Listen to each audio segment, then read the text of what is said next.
Vem aqui, me diz uma coisa. Onde você coloca a sua energia? É uma pergunta para se pensar, né? Normalmente a gente vive assim num mundo mais automático. Mas eu falo isso especificamente onde que os professores alocam a sua energia. E por que eu falo isso? Essa semana, na minha sala de aula, né, Fundamental 2, ensino médio, eu percebi, né, alguma coisa muito interessante para que eu não ficasse desgastada em sala de aula. Talvez possa ser que isso soe um pouco como um descaso, sabe? Mas eu acredito que não seja. Então vamos lá.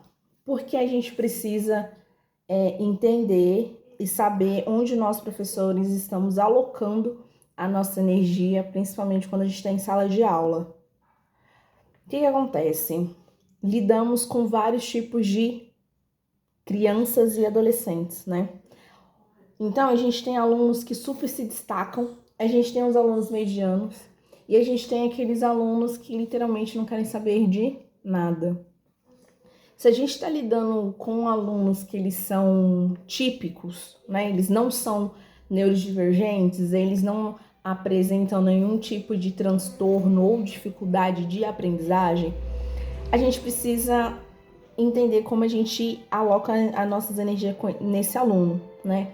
Porque muitas vezes a gente faz o seguinte, a gente tem uma dinâmica o seguinte, o aluno nos apresenta uma determinada atividade, a gente lê a atividade e fala assim, não, mas isso aqui tá muito pouco, por que você não vai lá e desenvolve mais? Aí o aluno, eu não quero, não sei o que, ela fica naquela, e aí você vai lá como professor, né, vai lá e ameaça, né, porque você precisa, enquanto professor, extrair o melhor daquele aluno, e você sabe que aquele aluno, ele tem capacidade, sim, de colocar uma resposta muito melhor do que ele colocou ali. Talvez um exemplo, eu não sei se isso acontece com vocês, mas um exemplo que você faz uma pergunta e o aluno simplesmente coloca um sim ou não e não desenvolve essa questão. Isso acontece muito comigo. E nesse processo disso acontecer continuamente, eu fiquei assim, falei, cara, esse aluno, será que vale a pena eu pedir o esforço desse aluno? Porque quem fica cansada sou eu, né? E aí eu vou lá na ponta da toda a problemática, que é o quê? Família. Eu sou aquela professora que sempre vou ocupar uma boa parte da família. Claro que eu tô falando isso, né? Vamos abrir um parênteses aqui para alunos que são típicos, né? Eles não apresentam nenhum tipo de dificuldade ou transtorno, né? Então a gente precisa entender o seguinte: quando o aluno ele quer e quando ele entende o quanto que ele precisa estudar, que ele precisa ser um bom aluno, né? Se ele não trabalha, se ele não tem uma carga de trabalho exaustiva, né? E claro que isso também vem muito da família, por isso que eu tô falando da família, porque tem família que vai direcionar o aluno mais para ter um foco maior no trabalho do que nos estudos. Então isso vai refletir em sala de aula. Então se eu percebo que o meu aluno ele tem uma vida tranquila, né? Não apresenta transtornos, dificuldade, não trabalha. Falei, então, para lá, tem alguma coisa aqui que não está batendo, né? O menino não apresenta nada, não quer fazer por falta de preguiça, sabe? Porque eles apresentam isso pra gente. E aí eu falo assim, tá, eu já dei meu primeiro feedback enquanto professora. Olha, você precisa fazer tal coisa. Você precisa desenvolver X, Y assado e você tem essa capacidade de fazer isso. Você tá com alguma dúvida de desenvolver isso? Ai, não, professora, eu não tô, eu só não quero desenvolver. Ou então, ai, não sei, professora, tipo assim, aquela coisa. Aí você, como uma professora, uma profissional, você escreve o feedback no caderno do aluno, certo? Na teoria idealizadora da vida, esse aluno tem que chegar em casa, estudar e, se possível, né, a mãe e o pai, o responsável daquele aluno, precisa ver como ele está em sala de aula, né? Ele precisa ver ali. Então, se o pai pega o caderno, vê que o aluno tem ali um recadinho da professora, olha, atenção nisso, não sei o que tem lá, vê isso, porque eu sempre escrevo isso no caderno dos meus alunos. E se o pai, o responsável, não dá aquele puxão, né, aquele sacode naquele aluno, acorda, entendeu? Aquele aluno, gente, ele não vai desenvolver, ele não vai. Então não adianta você, enquanto professor, ameaçar aquele aluno, sabe? Tipo, se você não desenvolver essa tal resposta aqui, você vai ganhar ponto tal. Se você não desenvolver mais, eu não vou te dar ponto, vou te dar tal ponto. Entendeu? Às vezes funciona, né? Como às vezes não. Eu, no meu caso, muito alunos assim que eu percebo, eles gostam de ficar mesmo na média, sabe? Então assim, eu não posso tirar muito ponto, eu também não posso dar um ponto considerável, né? Ótimo, excelente. Então aquele aluno tem que ser ali aquele mediano, sabe? Aquele mediano, mediano 5, que ele tem possibilidade depois de recuperar numa outra atividade. Então você não pode baixar muito a nota, mas também não pode elevar mas ele entregou. Caindo aos barrancos, ele entregou. Então, esse tipo de aluno, o que eu faço? O que eu faço para eu me proteger? Eu escrevo no caderno, sempre escrevo no caderno do aluno. Isso eu acho que é uma dica importante, a gente sempre precisa escrever no caderno do aluno. Porque depois, se vier reclamar, tá lá, ó, o meu feedback tá lá. Precisa estudar tal coisa, precisa desenvolver tal coisa. Porque se esse aluno não desenvolve, e se ele não estuda em casa, e que é muito provável isso, você não tem o que fazer.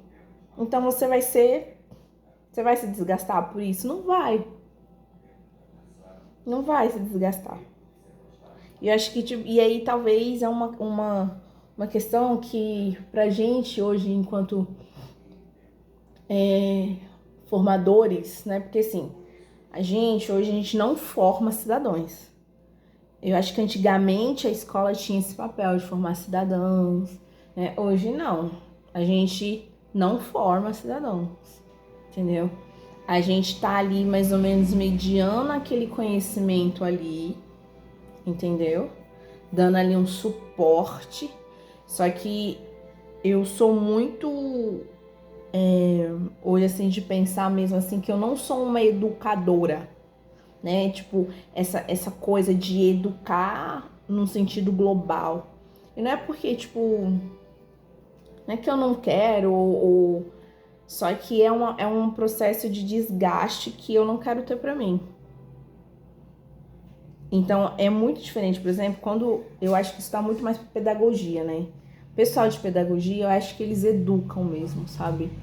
Eles têm aquela coisa do comportamento e tal. A gente das áreas específicas, acho que a gente tem um pouco ainda disso, mas é muito longe, assim, sabe? A gente mais tá ali mediando coisa do que normalmente apresentando e condicionando comportamentos. Então, pensem onde vocês estão alocando a energia de vocês. Porque é isso. Hoje, o aluno, quando ele entende o quanto que aquilo é importante para ele, o quanto que é importante ele estudar, né? Porque se ele vem assim, quando a gente tem um bom aluno, é porque tem um processo por trás que com certeza é a família. E aí você percebe que quando esse aluno está decaindo, provavelmente está acontecendo alguma coisa em casa, ou é questão ali mesmo da adolescência chegando, é algum conflito, aquela mudança mais radical mesmo na vida daquela criança, né, naquela transição. Então ele dá uma decaída, sabe? E aí você também percebe se ele vai se perder no sentido, porque na minha experiência eu percebo que a criança, né, a família deixa mais solta quando tá na adolescência. Então, quando tá ali com 15, primeiro ano do ensino médio, os pais já não têm aquela coisa mesmo de pegar, verificar o caderno, não tem isso, isso vai se perdendo porque realmente o adolescente precisa ali ainda ter uma autonomia daquilo, né, da vida dele, né, começar a dar autonomia.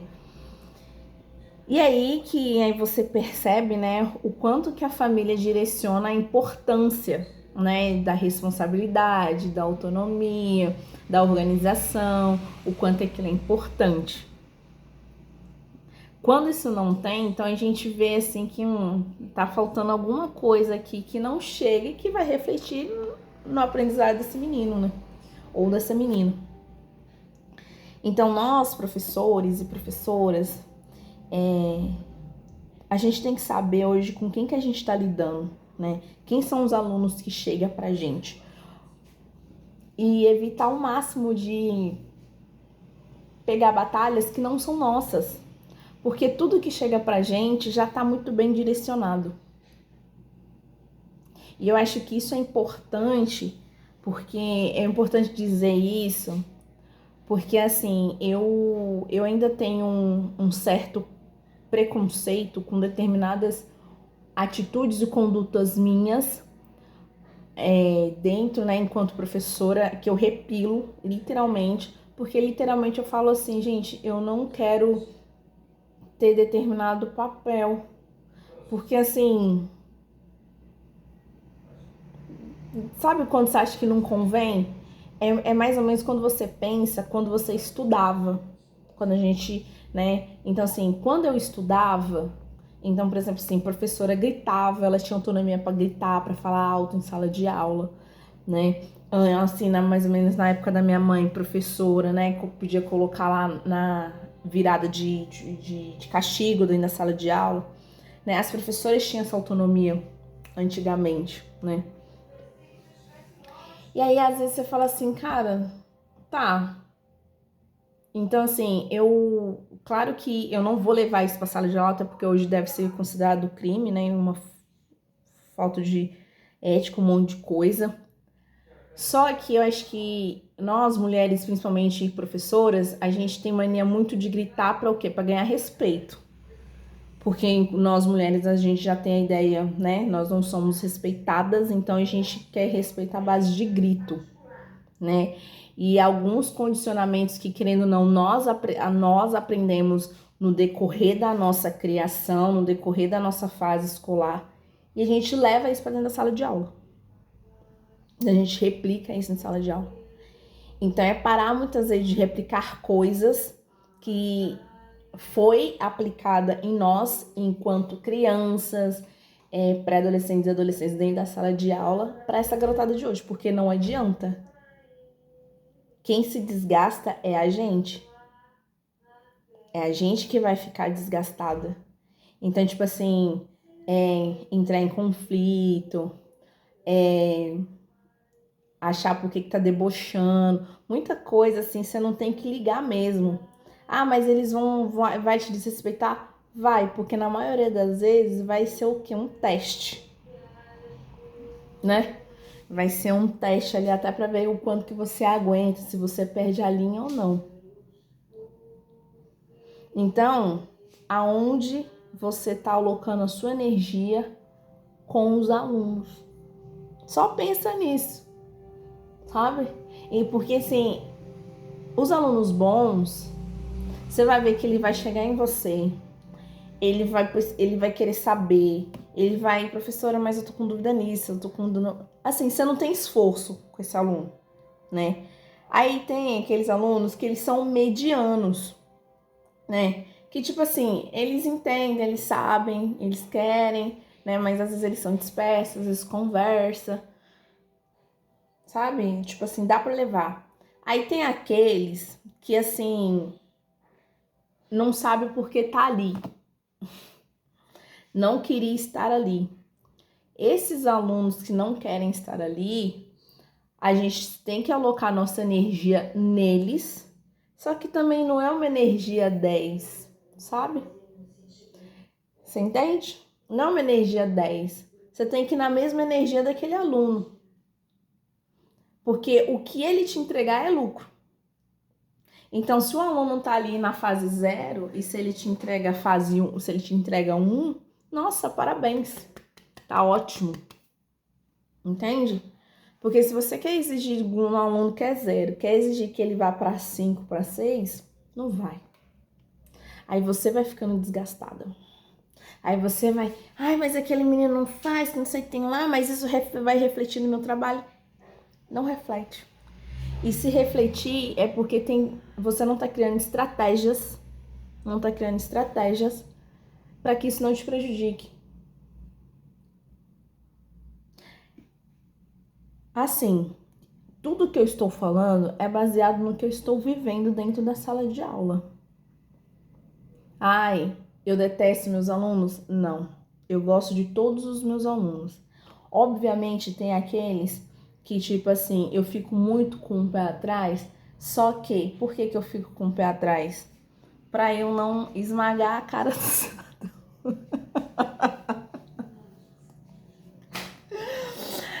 É claro que assim, a gente não gosta de todos, eu menti, né? Só que eu sempre tento fazer o seguinte, quando eu não gosto de um aluno, eu não dou atenção pra ele. Ponto. Se ele atrapalha demais a minha aula, eu simplesmente falo assim, sai da minha sala. Eu não converso com aquele aluno. Eu não tento ser simpática com ele. Eu só falo com ele o necessário. Então, tipo assim, se ele quer tirar alguma dúvida comigo, eu vou responder. Se ele fazer alguma piadinha comigo, eu devolvo. Eu não penso em 2 vezes em dar uma patada nele. Tipo assim, eu não dou abertura, você tá entendendo? Eu nem converso, eu nem troco, tipo assim... Ah, mas você é... Entendeu? Eu não troco. Eu vou direto, assim, eu sou cirúrgica quando eu não gosto de um aluno. Entende? Porque quando a gente gosta do aluno, a gente brinca, a gente vai, tá. E quando eu não gosto, eu não forço nada com o aluno. Eu simplesmente deixo ele lá. Então, o combinado com ele é o seguinte: você vai fazer mesmo? Você vai fazer? Ah, eu vou fazer. Beleza, então você vai fazer, seu ponto vai estar aqui.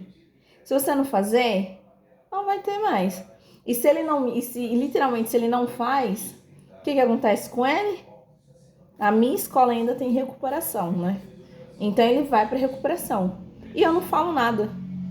Eu não discuto com ele, eu não vou atrás dele, eu simplesmente dou a corda para que ele se enforque.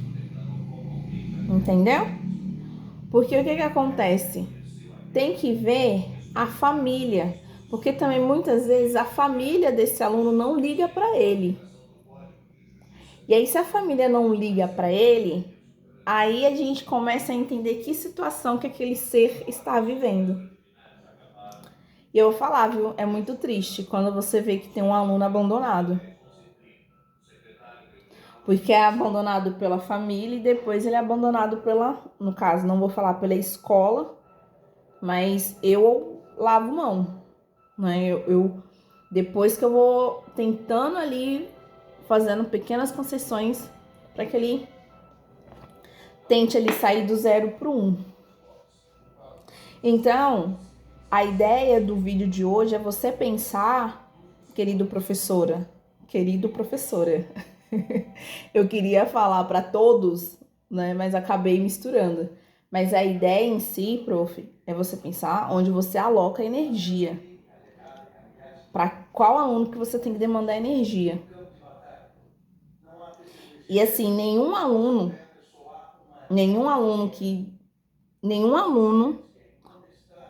merece. E eu falo que não merece, gente. Vai discordar, ok. Não merece que você dê uma energia, tipo assim, 1000. Todo aluno merece que você esteja ali de prontidão. Mas você precisa saber a energia que você vai botar, que intensidade que você vai botar ali. Porque é isso, né? Eu sou muito... eu não sei o que eu ia falar, mas assim... Eu fico muito animada quando eu vou com tudo para a sala de aula e os meus alunos vêm, tipo assim, com 0 para mim. Isso para mim é muito frustrante. Eu não sei lidar com esse tipo de frustração. Então, por isso que eu vou mediando a minha energia de acordo com aquela sala. Então, se eu chego dentro da sala de aula, eu percebo que a sala tá tipo nível 3, eu não vou entregar 6. Eu vou entregar nível 3, vou entregar nível 2. Então, tipo assim, as minhas interações vão ser poucas, né? Vai ser mais atividade, entendeu? Vai ser aula mais expositiva. É outro tipo de interação ali. Então, prof, pense onde você aloca a sua energia. Sua energia tá indo pra onde, né? Tá pra quem? Porque majoritariamente tem que ser pra você, né? Dentro do cenário que a gente vive hoje, educacional, a gente não pode entregar 1000, porque a gente não vai ter um retorno de 1100. A gente vai ter um retorno de 800, de 700, né? E aí as outras energias, a gente aloca energia em outras coisas que vai nos recarregar pra gente entregar energia para aquele espaço educacional. Certo? Bom, o vídeo de hoje foi isso. Pense onde você aloca a sua energia dentro da sala de aula. Quais são os alunos, tá, que merecem, né, mais a sua energia, né? Não tô falando de atenção. Tô falando da sua energia, de você pensar com carinho um pouco, ou você às vezes deixar aquele aluno de lado e conduzindo de uma forma que você não se, que o seu cortisol ele não se eleve, porque não vale a pena. Tá bom? Então, um beijo para todos vocês e até a próxima semana que vem.